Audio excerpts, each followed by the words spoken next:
جی تو آج یہ کہانی پارٹ کے لیے مجھے جو ہے یہاں میں بڑا یہاں پہ آمنترت کیا گیا ہوں. اور سب سے پہلے تو میں جن سلب پستکالیہ کے سنستھاپک اور بہت اچھے لیکھک جناب پروفیسر ارپن کمار کا دل کی گہرائیوں سے شکریہ ادا کرنا چاہتا ہوں کہ انہوں نے مجھے یہ موقع دیا اپنے پلیٹ فارم پہ آنے کا اور مجھے یہ کہانی سنانے کا.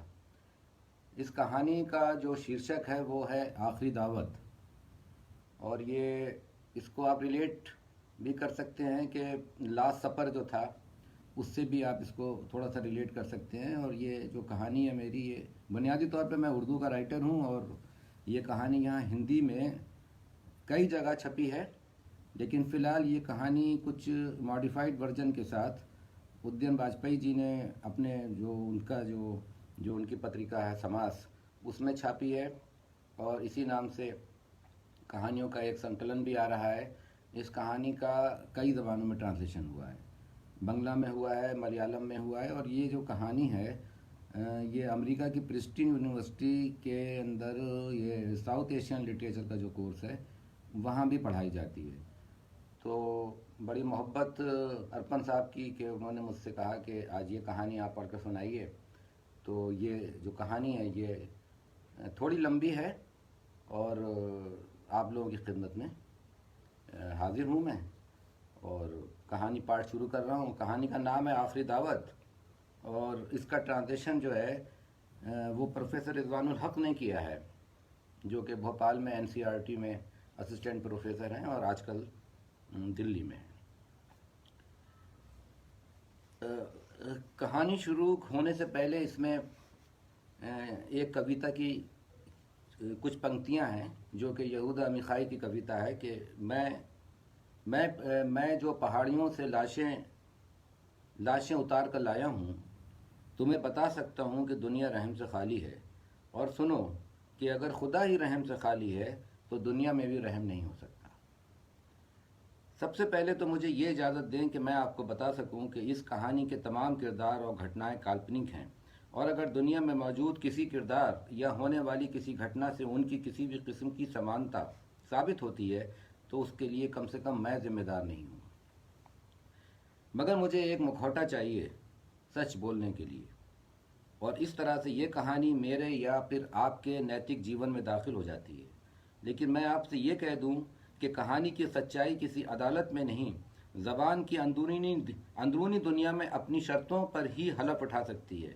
یہ ایک قسم کا بڑبڑانا ہے، مدھیم اور دھیمے لہجے میں بڑبڑانا.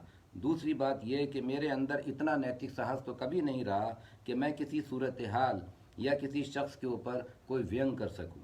اس لیے اگر کہانی کو پڑھتے وقت کہیں کہیں وینگ کا گمان ہو تو آپ اسے وینگ نہ سمجھ کر وینگ کا بھرم ہی سمجھے. مجھے اس صورتحال سے باہر آئے ہوئے ایک عرصہ گزر چکا ہے.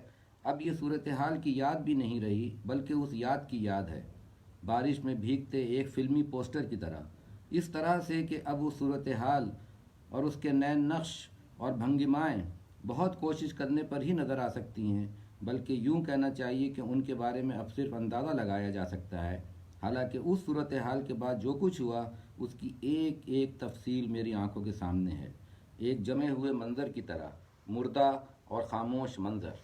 مگر اس میں میری اتنی دلچسپی نہیں ہے. میں تو دراصل جس صورتحال کے بارے میں بات کرنا چاہتا ہوں اس میں اگر میں سچ کہوں تو کوئی واقعہ سرے سے تھا ہی نہیں، بلکہ صرف ایک احساس تھا جو میری پیٹھ پر ایک گندی اور لجلجی چھپکلی کی طرح چمٹا ہوا ہے، ایک وہم یا اپشگن کی طرح، اور جسے اپنی پیٹھ سے جھٹک دینے کے لیے ہی میں نے یہ کہانی کہنے کا ارادہ کر لیا ہے. مگر جیسا کہ میں آپ سے پہلے ہی کہہ چکا ہوں، انسان کو سچ بولنے کے لیے ایک مکھوٹا چاہیے. خاص طور سے میرے لیے تو سچائی بیان کرنا اس لیے اور بھی زیادہ مشکل معلوم ہو رہا ہے کہ اگر وہ حالات ایک دم عام طور کے نہ تھے تو پھر ان کی سرحدیں حد سے اس پد سے خود کو قطعی طور پر محفوظ کرنے میں ناکام رہی تھیں. ایسی صورتحال میں کچھ مذاقیہ پن اور اس کی بے رحمی آپس میں اس قدر گڈمڈ اور گھل مل جاتی ہے کہ دونوں کو الگ الگ کر کے دیکھنا بےحد جان کھپانے اور پسینہ بہانے والا کام ہے۔ اور اس کوشش میں اپنے ہوش و حواس پر زیادہ بھروسہ نہیں کر سکتا، اور اپنے ویوہار کے سلسلے میں تو بجا طور پر اسنتولت ہی ٹھہرایا جا سکتا ہوں، اس کمزور سے کارن کے بعد بھی کہ اب ہمارا ہیرو اور ہمارا مسخرہ ایک ہی شخصیت میں کھو چکا ہے اور اس کی اپنی کوئی سماجی پہچان باقی نہیں رہی۔ اب دیکھیے کہ میں اپنی طرف سے ہرگز ٹھوس احساسوں کو امورت روپ دینے کی کوشش نہیں کر رہا ہوں، یہ ضرور محسوس کر رہا ہوں کہ کسی اندیکھی طاقت کے تحت یہ تمام احساسات امورت بنتے جا رہے ہیں۔ ایسا کیوں ہو رہا ہے یہ میں بھی نہیں جانتا، مگر اب اس کے سوا دوسرا کوئی راستہ بھی تو نہیں ہے۔ مجھے اپنی یادداشت کا پیچھا کرنے کے علاوہ کوئی چارہ نہیں بچا ہے۔ میں ایک بیچارے بھوت کی طرح اپنی یادداشت کو پھر سے پکڑنے کے لیے بھٹکتا پھر رہا ہوں، اس لیے جگہ جگہ مجھے ایک بیچا کا چہرہ لگانا پڑ سکتا ہے۔ آپ جانتے ہیں نا بے چہرگی ہر بھوت کا مقدر نہیں۔ میں نہیں جانتا کہ میری یہ بھنبھنی سی آواز کب تک زندگی سے اپنے حصے کی روشنی مانگتی رہے گی۔ آپ کے پاس ماچس تو ہوگی؟ یقیناً اگر زندگی میں نے کبھی دیکھا پیچھے مڑ کر تو پھر زندگی پتھر کی ہو جائے گی۔ تو یہ تو دراصل اپنے حافظے، اپنی میموری کے پیچھے میری ہی دوڑ ہے۔ ایک جنگ کی طرح یہ ایک دوسرا راستہ ہے، اپنی نجی اور اداس بدشگونیوں سے بھرا ہوا راستہ۔ جہاں تک مجھے یاد ہے وہ شام انتہائی ٹھنڈی مگر جاڑوں کی عام شاموں کی طرح اندھیری سی یا اپنے دل میں دبکی ہوئی سی تھی۔ آج بھی چاندنی رات ہوگی، میں نے دل میں خیال کیا۔ اندھیری چکردار گلیوں سے گزرتا ہوا جب میں ان کے گھر کے دروازے کے تقریباً سامنے پہنچنے والا تھا تو اچانک بجلی آ گئی، اور قطار سے تقریباً ایک ہی جیسے تمام گھروں کی دیواروں کے نچلے حصوں کے اوپر بنے ہوئے سنڈاس روشن ہو گئے۔ گلی کے بیچ میں کاٹتی ہوئی نالیوں میں کالا پانی چمکنے لگا۔ ٹین کے کواڑ میری دستک سے غیر معمولی طور پر بجنے لگے۔ کھڑکی کا ایک پٹ تھوڑا سا کھلا، کالے مفلر میں لپٹا ہوا ان کا چہرہ تھوڑا سا باہر آیا، پھر وہ پٹ زوردار آواز کے ساتھ بند ہو گیا۔ اندر ہلکی سی ہلچل محسوس ہوئی، کوئی میز یا کوئی کرسی فرش پر ادھر سے ادھر کھینچی گئی ہو۔ ٹین کے کواڑ کھل گئے۔ آؤ تم کہاں رہ گئے تھے؟ اس کالے مفلر میں لپٹے ان کے گمبھیر چہرے پر دو آنکھیں افسوس سے بھری ہوئی چمک رہی تھیں۔ میں نے اپنا ہاتھ ان کے ہاتھ سے ملانے کے لیے آگے بڑھایا، مگر تبھی میں نے غور کیا کہ ان کے دونوں ہاتھ کسی چیز کے اندر سنے ہوئے تھے، جن کو وہ جان بوجھ کر اپنے کپڑوں سے الگ کیے ہوئے تھے۔ میں نے اپنا ہاتھ تو پتلون کی جیب میں ڈال لیا اور ان کے بیٹھک نما کمرے میں جا کر بیٹھ گیا۔ وہاں پر ایک تخت کے اوپر کھانا لگا ہوا تھا۔ ہم دونوں کے دوست بریکٹ میں جو غزل کے بہت عمدہ شاعر ہیں، اور اب آگے کہانی میں میں انہیں غزل گو ہی کہہ کر مخاطب کروں گا، چمڑے کی ایک کالی جیکٹ پہنے کھانا کھا رہے تھے۔ غزل گو کا چہرہ ہمیشہ روکھا اور اداس رہتا ہے، سردیوں میں ان کے چہرے کی یہ خاصیت کچھ اور بڑھ جاتی ہے۔ مفلر میں لپٹے اپنے چہرے کو ایک بار آستین سے پوچھتے ہوئے گھر کے مالک نے کہا، بس جلدی سے آ جاؤ۔ کیا بات ہے، آپ لوگوں نے اتنی جلدی شروع کر دیا؟ میں نے گھڑی کی اور ناخوشگواری سے دیکھتے ہوئے کہا، ارے بھائی، ہم لوگوں نے ابھی کھانا کھانا شروع کیا ہے، کافی دیر سے تمہارا انتظار کر رہے تھے، بلکہ یہ تو آدھے گھنٹے پہلے تمہیں اپنے گھر بھی لینے گئے تھے، مگر تم گھر پر تھے ہی نہیں۔ غزل کے شاعر نے بڑی سجنتا کے ساتھ اپنی صفائی دی، مگر جناب ابھی تو 8 بجے، 9 بجے سے پہلے ہی رات کے کھانے کی کلپنا بھی میں نہیں کر سکتا، مجھے تو ابھی بالکل بھوک نہیں۔ میں پشو پیش میں پڑ گیا، نہیں تم سمجھے نہیں، بس آ جاؤ، بیٹھ جاؤ، کھا لو، یہ لو رکابی، یہ لو پلیٹ۔ گھر کے مالک، یہ نظم کے بہت عمدہ شاعر ہیں، نے افسوس کے انداز میں کہا۔ جب وہ مفلر باندھتے ہیں تو ان کا چہرہ حد سے زیادہ غمگین نظر آنے لگتا ہے، مگر اگر غمگینی کے ساتھ ساتھ اس کے اوپر کچھ رہس کے بھی آثار سامنے آتے ہیں۔ میں آج رات یہاں ایک دعوت پر بلایا گیا تھا۔ یہ دعوت اس سلسلے میں دی گئی تھی کہ ان کی نظم ایک بہت بڑی ساہتک پتریکا میں چھپی تھی۔ نظم میں ملک کے پرتکول حالات کو بڑے ناٹکی انداز میں پیش کیا گیا تھا، اور میرے خیال سے کہ یہ نظم ایک بیانیہ شاعری کی اچھی مثال تھی۔ اس دعوت کے سلسلے میں دو باتیں بتانا ضروری ہیں۔ پہلی تو یہ کہ یہ دعوت ہمارے ساجھا دوست جو کہ غزل کے بہت عمدہ شاعر ہیں کا بے حد اصرار پر آیوجت کی گئی تھی، اور دوسری یہ کہ یہ دعوت ایک بہت ہی پرمپارک قسم کے مسلم کھانے پر آدھارت تھی۔ ایک پرمپارک قسم کے کھانے کی لوکپریتا ان دنوں یعنی سردیوں میں بڑھ جاتی ہے۔ اس کھانے میں بہت سے بلکہ سبھی حصے بڑی بڑی ہڈیوں پر آدھارت ہوتے ہیں۔ میں ایک بات زور دے کر کہوں گا کہ اس کھانے کے بیچ میں آپ ان بڑی بڑی ہڈیوں کو ہرگز نظر انداز نہیں کر سکتے، ہرگز بھی نہیں۔ اتنی جلدی کھانا کھانے کا میرا کوئی ارادہ نہیں تھا۔ میں کئی لوگوں سے مل کر اور باقاعدہ ناشتہ وغیرہ کر کے یہاں آیا تھا، میرا پیٹ بھرا ہوا تھا۔ میں تو صرف اس لیے اپنی سمجھ میں یہاں پہ جلدی پہنچ گیا تھا کہ کھانے سے پہلے ان کی نظموں اور ان کی غزلوں اور اپنے افسانوں پر کچھ بات چیت کرنے کا مجھے موقع مل جائے گا۔ یہ تو ہے کہ بات چیت ہمیشہ کی طرح کچھ گھسی پٹی اور سنی سنائی باتوں پر ہی آدھارت ہوتی ہے۔ پھر بھی بالکل بات چیت نہ ہونے سے اچھا ہے کہ ایک گھسی پٹی بات چیت ہی کی جائے۔ جی ہاں، اور اب یہ بات آپ تو بہت ہی فخر کے ساتھ کہہ سکتے ہیں، بلکہ ایک بہت ہی مشہور وچن کے برابر میں شان سے لکھ سکتے ہیں، جو کچھ اس طرح ہے یا اس سے ملتا جلتا ہے، اور فی الحال میں اس کو ٹھیک یاد نہیں کر پا رہا ہوں کہ یہ کس نے کہا تھا کہ یہ بہتر ہے کہ تم ایک اترپت اور غمزدہ سکرات بن جاؤ، بجائے اس کے کہ تم ایک ترپت اور نشے میں ڈوبے ہوئے سور بن جاؤ۔ ہم سور نہیں بننا چاہتے۔ جی ہاں، ہماری ساری زندگی کی ساری کوشش، دماغی کوشش دراصل اسی بندو میں چھپی ہوئی ہے کہ ہم ایک اترپت اور بالکل غمزدہ سور نہیں بننا چاہتے۔ مگر آگے چل کر آپ کو اس بہت ہی افسوسناک بات کے بارے میں بھی معلوم ہوگا کہ ہمیں بات چیت کرنے کا موقع ہی نہیں ملا۔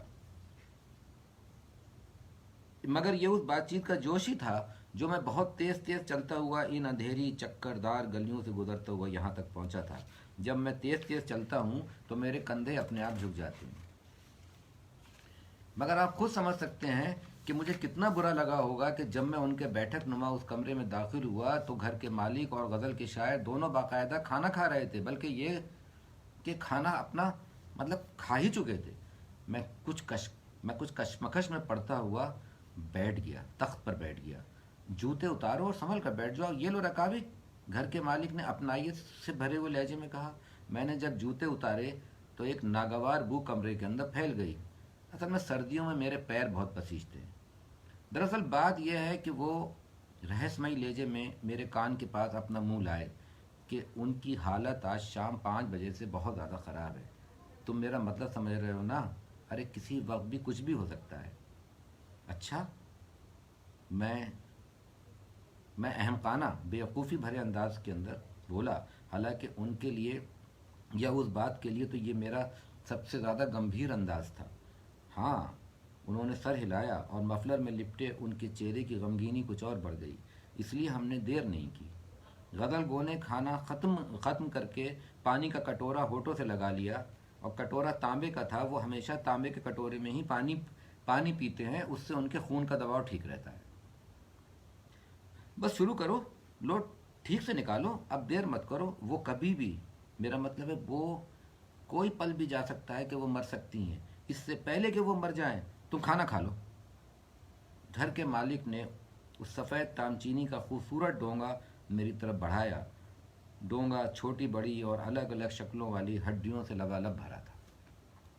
وہ کبھی بھی مر سکتی ہیں، میں نے ایک بار اپنے دل میں دہرایا، اور پھر میں کھانے پر ٹوٹ پڑا۔ اب کمرے میں تقریباً سناٹا تھا، صرف دیوار پر لگی گھڑی ٹک ٹک کر رہی تھی۔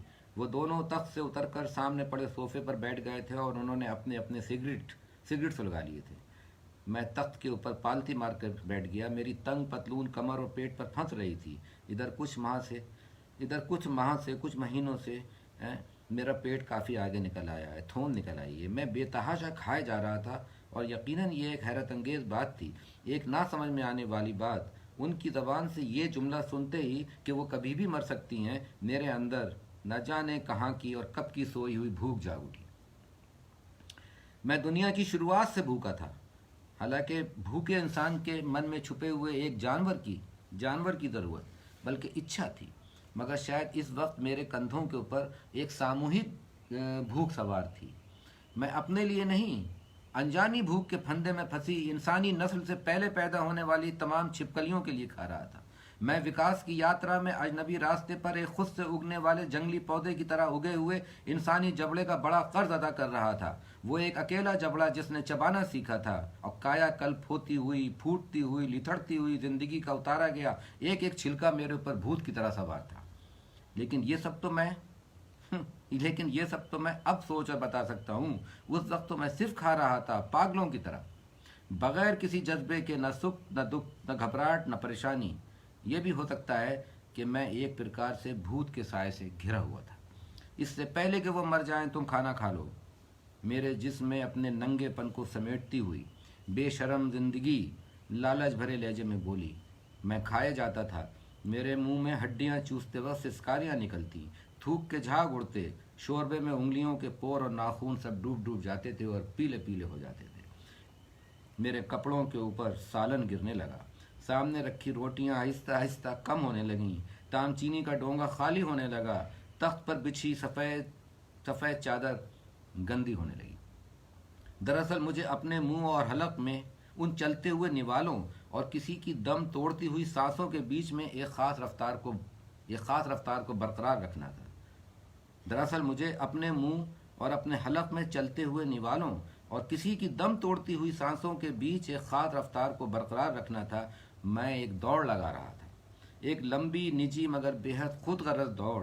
میں ایک سجے سجائے بجلی کی رفتار سے دوڑتے ہوئے گھوڑے پر شاہانہ انداز سے سوار تھا۔ زندہ میں موت سے آگے نکل جانا چاہتا تھا۔ کیا میں اپنی موت کا مقابلہ کر رہا تھا؟ شاید ہاں، شاید نہیں، کیونکہ اس مقابلے میں جیت کا اندیشہ صرف اسی طرح پیدا ہو سکتا تھا کہ میں اپنے دانتوں، جبڑوں، زبان اور رال کے اندر بدل جاؤں۔ 90 سال کی ایک بوڑھی عورت کی پل پل ڈوبتی سانسیں، بند آنکھیں اور پوپلا منہ میرے خطرناک دشمن تھے۔ مجھے ان سے مقابلہ کرنا تھا اور میں یقیناً ہار بھی سکتا تھا، مگر دیکھیے اب مجھے یہ احساس بھی ہونے لگا ہے کہ یہ سب کچھ ایسا ہے جیسے کہ میں صفائی پیش کر رہا ہوں۔ نہیں، میں آپ سے قسم کھا کر کہتا ہوں کہ اس وقت تو میں صرف کھائے جا رہا تھا، اور یہ بھی قسم کھا کر کہتا ہوں کہ لاکھ کوشش کرنے پر بھی آپ کو میں یہ نہیں بتا سکتا کہ اس وقت کھانے کے علاوہ اور کیا کر رہا تھا۔ اس لیے میری نیت پر آپ شک ہرگز نہ کریں، ورنہ اس کہانی میں آپ کی دلچسپی اگر ختم نہیں ہوگی تو کم ضرور ہو جائے گی۔ اب اگر بے حد سادگی سے کہوں تو بس اتنا کہ میں یہ چاہتا تھا کہ وہ میرے کھانا کھانے سے پہلے ہی کہیں مر نہ جائیں، کیونکہ اس کے بعد پھر کوئی کھانا نہیں کھاتا ہے، اگر موت ہو گئی تو پھر کھانا کینسل۔ اصل بات تو اس کام میں چھپی ہے، حالانکہ میں اسے اتنی آسانی اور بے شرمی سے اجاگر نہیں کرنا چاہتا۔ ابھی تو میں ایک احساس کو دوسرے احساس کی زمین کے اوپر ایک بساط کی طرح بچھا رہا ہوں۔ یہ شطرنج کی ایک مکاری سے بھری چال ہے، اور کسی حد تک کچھ کمینہ پن لیے ہوئے جس میں میرے دائیں ہاتھ کی لکھتی ہوئی انگلیوں کی اکڑن کا احساس بھی شامل ہے۔ اور آخر کار میں کامیاب ہوا۔ میں نے کھانا ختم کر لیا اور وہ نہیں مری۔ میں نے جیت کی خوشی سے ماتھے کا پسینہ پوچھا۔ مسالے دار کھانا کھانے کی وجہ سے جاڑوں کے اندر مجھے پسینہ آ جاتا ہے، حالانکہ حد سے زیادہ وحشیوں کی طرح کھانا کھانے کی وجہ سے میرے سر کے بالوں کے بیچ میں بھی پسینہ آ گیا تھا اور بال گیلے ہو گئے تھے۔ لیکن یہ احساس صرف ایک پہلو یا ایک عام سا بیان ہے۔ اگر گہرائی سے سوچوں اور غور کروں تو پاتا ہوں کہ بھوک کے آگے میں ایک وحشیہ کی طرح بجھ گیا تھا۔ میری آنکھیں بلکہ ناک تک سے پانی نکل رہا تھا۔ مرچ کچھ کھل گئی ہے، گھر کے مالک نے کچھ افسوس کے ساتھ کہا۔ کچھ شوربہ، کچھ گریوی بھی پتلی رہی۔ تب غزل کے شاعر نے سگریٹ کا لمبا سا کش کھینچا اور ان کے ہونٹ اور زیادہ خشک نظر آنے لگے۔ نہیں، ایسی بات نہیں، بہت اچھا مال تھا اور تری کے اوپر خوب تیل تھا۔ میری انگلیاں آپس میں چپک رہی ہیں۔ میں نے گھر کے مالک سے اپنی انگلیاں دکھاتے ہوئے دل کھول کر کھانے کی تعریف کی، پھر تخت پر بچھے دسترخوان پر پڑی ہڈیوں کو دیکھنے لگا۔ میرا ہمیشہ سے یقین یہ رہا ہے کہ کھانا یا ناشتہ وغیرہ جب بھی دسترخوان یا میز پر لگایا جاتا ہے تو بڑا آکرشک محسوس ہوتا ہے، اور یہ بھی کہ اسے آکرشک ہی بنانے کی پوری کوشش بھی کی جاتی ہے۔ لیکن اگر آپ اسے آکرشک بنانے کی نہ بھی پرواہ کریں، تب بھی پکائے جانے والے برتنوں سے نکلا ہوا کھانا اپنے سامان روپ میں ایک قسم کا آکرشن ہی رکھتا ہے۔ مگر ہوتا یہ ہے کہ لوگ کھانا کھانے کے بعد یا کوئی بھی ناشتہ کر لینے کے بعد اس بات کی عام طور پر کچھ زیادہ پرواہ نہیں کرتے۔ مثال کے طور پر پلیٹ میں چھوڑے گئے ایک دو بسکٹ جو ہیں وہ وہاں پر اداسی کے ساتھ پڑے رہتے ہیں، اور ہڈیاں ان کی تو بات ہی مت پوچھیے، وہ تو بہت ہی بھدے پن اور بس سلیقے پن کے ساتھ اسی پلیٹ میں ڈال دی جاتی ہیں۔ میرا خیال یہ ہے کہ چھوٹی بڑی ہڈیوں کو اگر ذرا حساب کتاب سے جمع کر کے آگے پیچھے لگا دیں تو کھانا کھانے کے بعد جو آپ کو حیوانی سنتوش ملتا ہے اس میں کافی حد تک ایک پرکار کا آتمک یا سوندریاتمک سنتوش بھی مل جائے گا۔ کچھ اس طرح جیسے شاریرک ملاپ کے بعد عورت اور مرد ایک دم کروٹ بدل کر کچھ خراٹے نہ لینے لگیں اور تھوڑے سے رومانی ہو کر ایک دوسرے کی باہوں میں سمٹ کر آنکھوں میں آنکھیں ڈال دیں۔ یہی سبب تھا کہ کھانا کھانے کے بعد دسترخوان اور رکابی میں پڑی یہ ہڈیاں اپنے آرکسٹک ڈھنگ سے نہ ہونے کی وجہ سے مجھے اداس سی نظر آئیں۔ مگر اب سوچتا ہوں تو صاف محسوس ہوتا ہے کہ چوسی گئی ہڈیوں کا یہ ڈھیر شاید اپنی اداسی کی وجہ سے ہی کچھ دلچسپ بھی نظر آتا تھا، یا ممکن ہے کہ ایسا صرف ہڈیوں کے خراب ڈھنگ سے رکھنے یا بھدے پن کی وجہ سے ہی ہو۔ ویسے میں ایک عرصے سے اسی ادھیڑ بھن میں پھنسا ہوں کہ اداسی اور بھدے پن کے بیچ جو ایک نہ سمجھ میں آنے والا رشتہ ہے اسے کوئی نام دے دوں۔ ماچس کی ایک تیلی نکال کر میں اپنے دانت کو ریتنے لگا اور تھوڑی سی دیر کے لیے بالکل خالی دماغ ہو گیا۔ جب آپ ماچس کی تیلی سے اپنے دانت کو ریتتے ہیں تو آپ ایک صوفی کی طرح بے نیاز ہو جاتے ہیں۔ آج کل سنا ہے یار کہ یورپ میں لوگ زیبرے اور کنگارو کا بھی گوشت کھا رہے ہیں۔ تب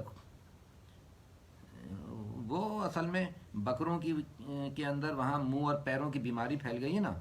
گھر کے مالک نے، جو کہ نظم کے بہت اچھے شاعر ہیں،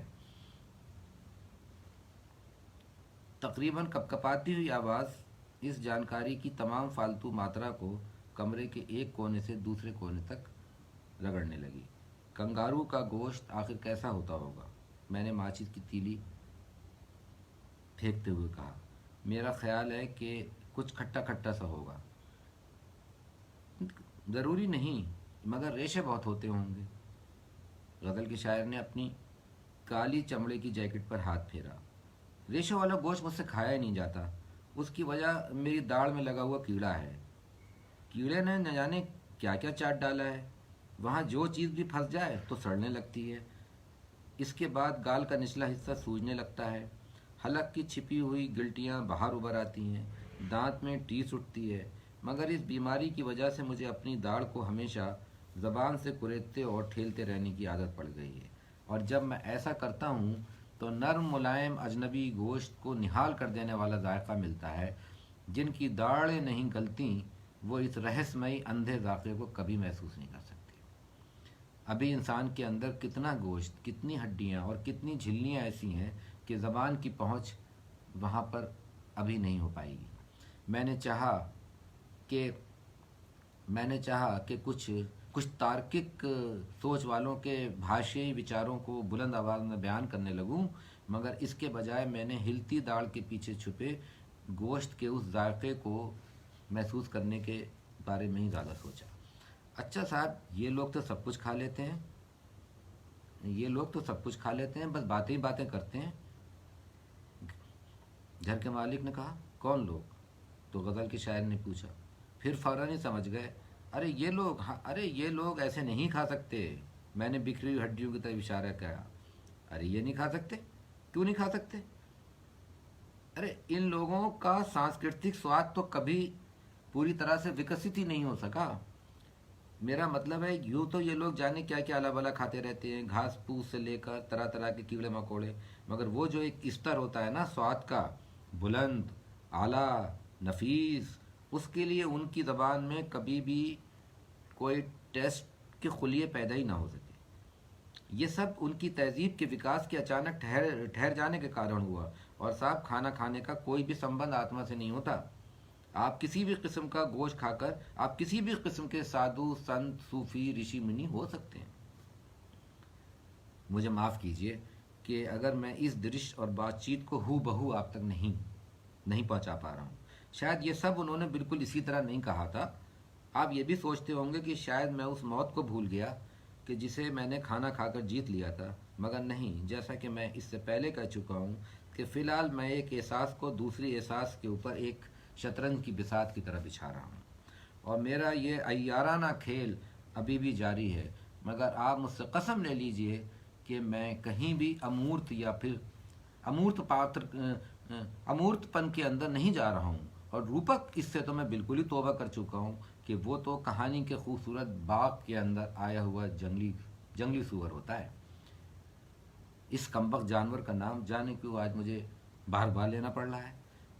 آپ لوگوں نے شاید کبھی اس بات پر غور نہیں کیا کہ یہ لوگ دراصل ڈرتے ہیں، وہ ان ہڈیوں کو برداشت نہیں کر پاتے، انہیں وہ دیکھ نہیں سکتے۔ اس قسم کے کھانے دیکھ کر ہمارے قوم اور ہمارے مذہب کی شان و شوکت اچانک ان کے سامنے آ کر کھڑی ہو جاتی ہے، اور یہ لوگ بے پناہ احساس کمتری میں مبتلا ہو کر ہماری عبادت گاہوں پر حملہ کر کے انہیں ڈھانے لگتے ہیں۔ کمرے میں خاموشی چھا گئی، مگر میرے دماغ میں ایک بات کھٹکی۔ یہ ہڈیوں سے ڈرنے کی بات میری سمجھ میں نہیں آئی۔ بات ہڈیوں کی نہیں ہے، بات کھانوں کی ہے، اسی لیے تو وہ اور ڈر جاتے ہیں۔ اصل میں ہم لوگوں کے کھانوں میں بڑا رعب ہوتا ہے۔ ہڈیوں کیا ہے، وہ تو چوس کر پھینک دینے والی چیزیں ہیں۔ تب غزل گو نے سگریٹ کا دھواں میرے منہ پر ہی پھینک دیا، اور اس کوشش میں ان کے ہونٹ اور سوکھ گئے، مگر فوراً ہی انہوں نے دوبارہ کہنا شروع کیا۔ اب اس واقعے کو ہی لے لیجئے۔ یاد نہیں آ رہا ہے کہ کس نے اپنی کتاب میں لکھا ہے کہ ایک انگریز جب پرانی دلی کی ایک گلی میں بیٹھنے والے نان بھائی کی دکان سے کچھ بریانی کھا کر اپنے بیوی بچوں کے ساتھ مسلمان ہو گیا تھا۔ اس کا کہنا تھا کہ جس قوم کے کھانوں کا استر اتنا اونچا اور کلین ہو، اس قوم کا دین اور مذہب کتنا بلند ہوگا۔ بس یہی تو میں کہنا چاہتا تھا۔ گھر کے مالک جوش میں آ گئے۔ گوشت ووشت کھانے سے کچھ نہیں ہوتا، بات اس بہادری اور طاقت اور حوصلے کی ہے۔ ہم نے جس طرح اس دنیا کی حیوانی طاقتوں کو ہرا کر وکاس کے سفر کو آگے بڑھایا اور اپنی آتمی اور رچناتمک صلاحیتوں کو آگے بڑھایا، اس میں کہیں اس بھرپور یقین کا سہیوگ بھی شامل ہے کہ ہمارا کھانا ایک پاکیزہ جرت مند شکار، جس میں بڑے بڑے جانوروں کی ہڈیاں یوں ہی چوس کر پھینک دی جاتی ہیں، یہ دیکھ کر ہی سمجھ کر ان کے اوپر ہین بھاونا چھائی ہوئی ہے۔ نظم کے شاعر نے جلدی اپنی بات ختم کی۔ ذرا ملاحظہ فرمائیں کہ میں کس قدر مشکل کے اندر گرفتار ہو گیا ہوں، کیونکہ میں کہانی بیان کر رہا ہوں، اس لیے مجھے اس کے اندر کچھ دلچسپی بھی برقرار رکھنا چاہیے۔ اب اس گھسی پٹی بات کو آخر کیسے دہراؤں کہ کہانی اور زندگی دونوں ایک ہی چیز کا نام ہے۔ زندگی کبھی تو دلچسپ ہوتی ہے اور کبھی کبھی بڑی ٹھس۔ یہ کہانی بھی جگہ جگہ تو ضرور دلچسپ ہے، مگر جگہ جگہ بڑی ٹھس۔ اس لیے دل سے میری نیک نیت اور یہ کوشش ہے کہ میں اس کہانی کو زندگی کی طرح آگے بڑھاتا چلوں۔ جب کہانی میں حصے کی اپنی فطری دلچسپی آئے گی تو آپ اس سے ضرور فائدہ اٹھائیں گے، مگر شاید میں ایسا نہیں کر پا رہا ہوں، اور نقلی دلچسپی پیدا کرنے کے لیے بے وجہ میں غیر ضروری چیزیں کہانی میں ٹھونستا جا رہا ہوں، مگر یہ بھی ضروری ہے کہ یہ غیر ضروری چیزیں ہی استتو کی ارتھہینتا کا روپک بن سکتی ہیں۔ توبہ، میں تو روپک سے توبہ کر چکا ہوں، مگر اس لیے میرے کسی شبد یا واک نے اپنے آپ ہی روپک بن لینے کی ٹھال لی ہے تو سمجھ لیجئے کہ اس کہانی کے خوبصورت باغ کے اندر جنگلی سور گھس آیا۔ اب یاد نہیں کہ سور کا لفظ میں نے 5ویں بار استعمال کیا ہے کہ 6ٹھی بار۔ لائیے صاحب ایک سگریٹ مجھے بھی دیں۔ میں نے ہاتھ بڑھایا۔ گھر کے مالک نے، جو کہ نظم کے بہت اچھے شاعر ہیں، میری طرف سگریٹ کا پیکٹ بڑھا دیا۔ جب میں سگریٹ سلگانے کے لیے جھکتا ہوں تو ہمیشہ کھنکیوں سے ادھر ادھر جھانکتا ہوں۔ عجب بےتک کی عادت پڑ گئی ہے۔ میں نے کھنکیوں سے دیکھا۔ اس کے بعد